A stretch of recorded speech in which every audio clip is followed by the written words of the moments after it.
Hi, it's Craig and Richard here for the fifth of the weekly debriefs. So we're going to be exploring some of the issues that have come up this week.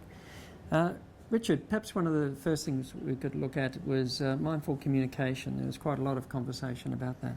That was a really useful exercise actually for a lot of the learners, because a lot of you talked about really starting to notice some of the habits of unmindful communication, which is of course the first step in starting to communicate mindfully.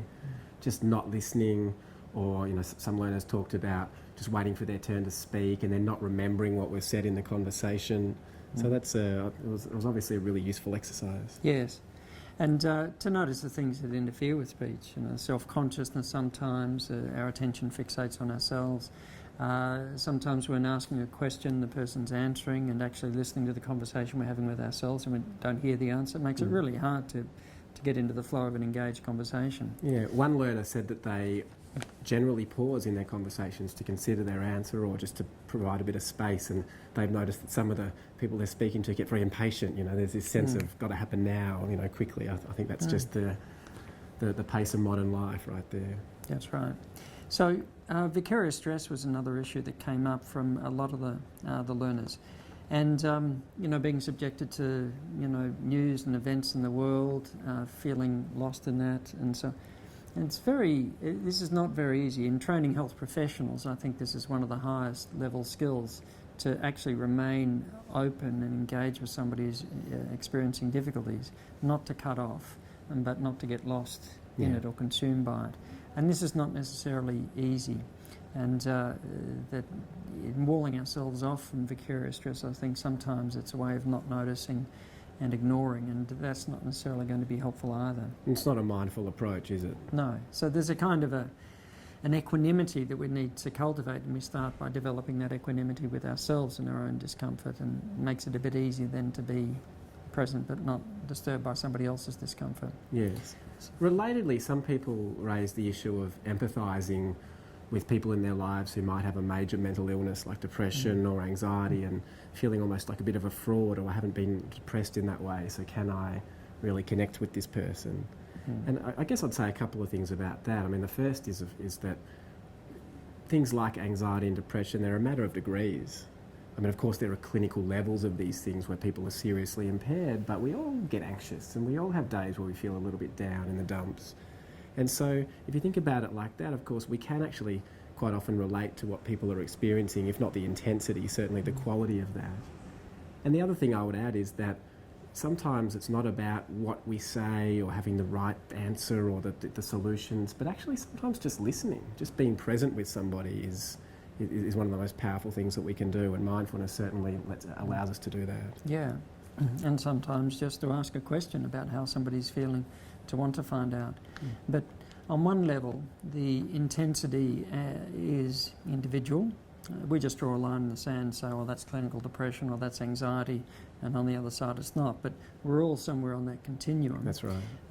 So the intensity can vary, and we can get anxious about different things or self-critical about different things. But the process of the mind projecting into the future, reliving the past, beating ourselves up over one thing or another, all of that we have in common. That it's just different degrees and over slightly different things. So if the conversation goes further than the particulars and goes deeper into the processes behind it, then there's a level on which we can all relate to what each other's saying. This is one of the things that very often comes up in the group, the very healing part of the group work with mindfulness. As somebody says, gee, I'm worrying about this, but I didn't realise how everybody worries about their own things, and gee, I get distracted about that. And actually we've got, on that level, we're all connected. That's right. We've all got the human condition, and we're all very much a work in progress as far as mindfulness is concerned. That's right, and that's what we're seeing as well through the forum and this way that we've designed the course. Obviously a lot of people are connecting and sharing their experiences, so it's very similar to learning mindfulness in a group, like we'd often teach it. Yes. Yeah. Some people asked about remaining mindful in communication when other people aren't listening, and having their buttons pushed in that way. Could you say anything about that? Yeah, I guess either somebody's totally consumed by their own thing and we just decide to sit back and listen and attend and allow them to speak, But at the same time, it's not necessarily the mindful thing to do that. Somebody could be going on and on about something at work and so on, and we really do have a more important or pressing priority.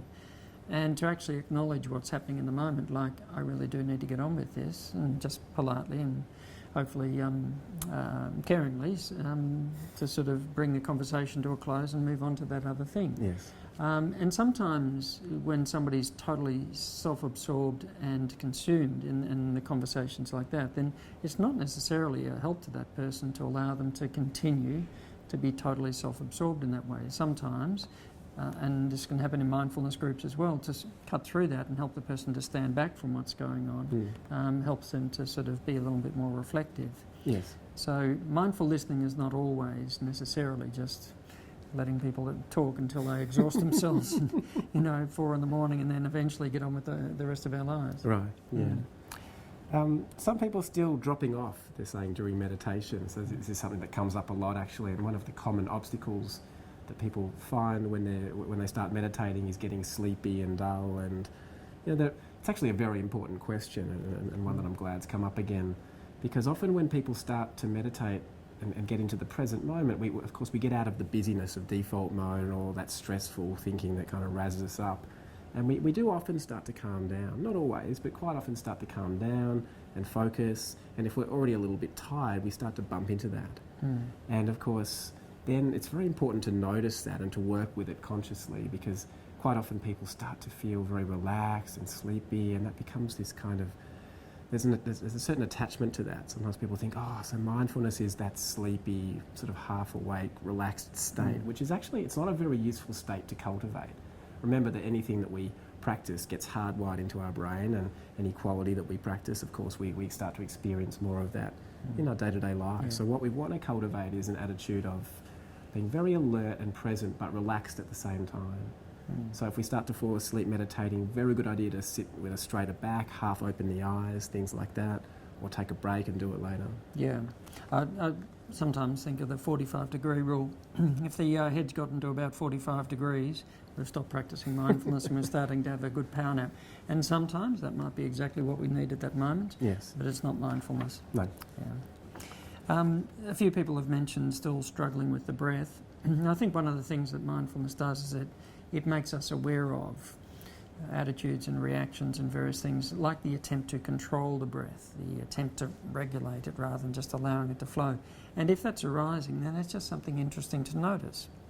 But to not struggle with that, not to criticise it, but just to allow that discomfort to just sort of ebb and flow. How do we try to control experiences we find uncomfortable tends to be the more out of control we feel.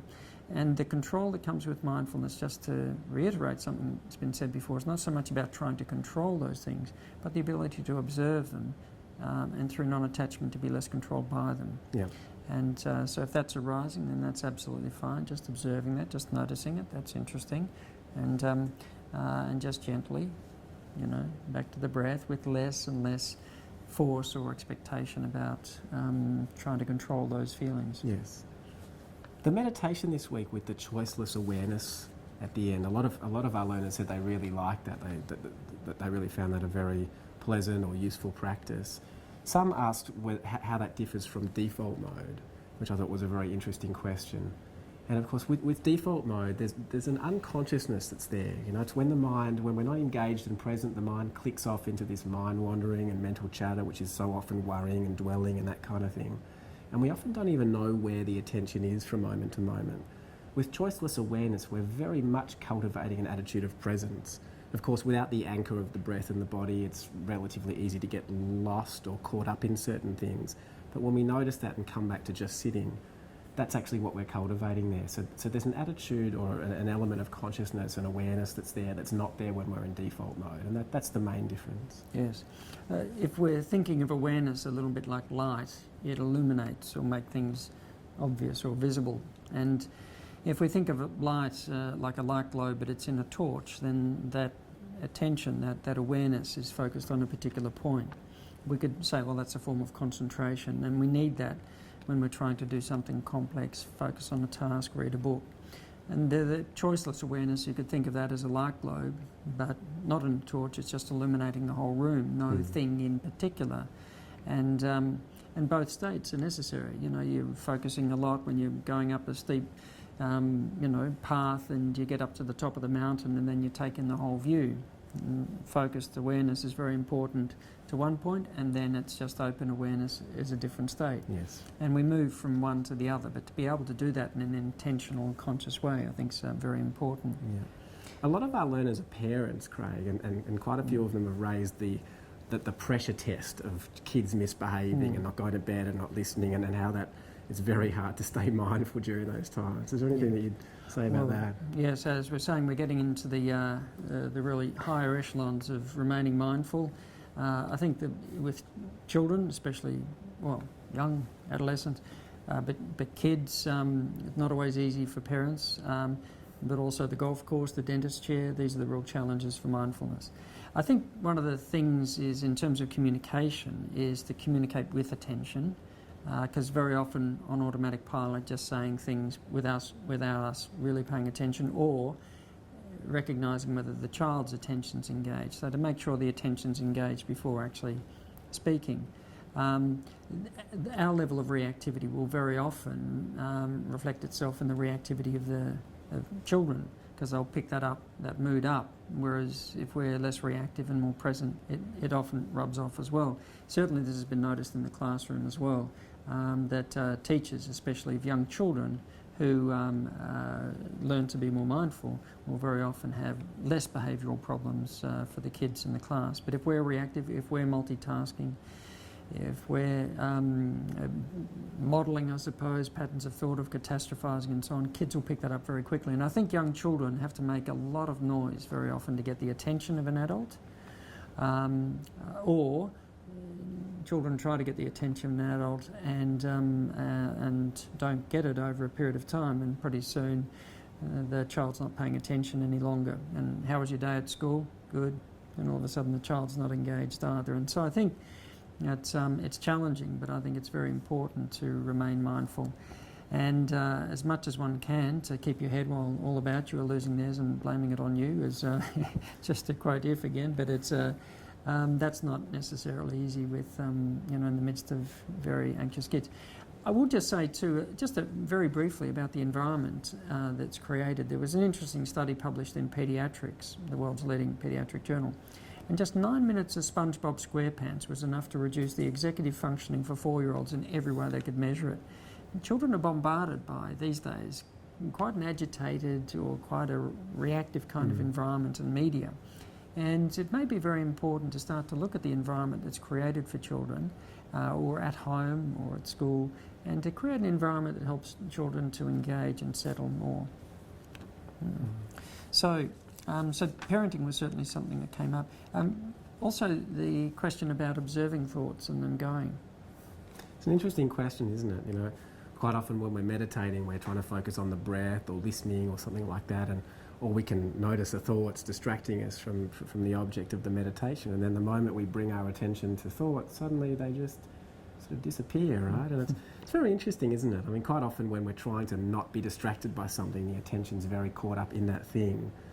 And when we bring an attitude of awareness and non-judgment to our experience and to something like thoughts, they quite often tend to just take on a very ethereal, very different quality, don't they? Yes, and that sort of impartial, just looking straight at them, is not an attempt to get rid of them, just to look straight at them.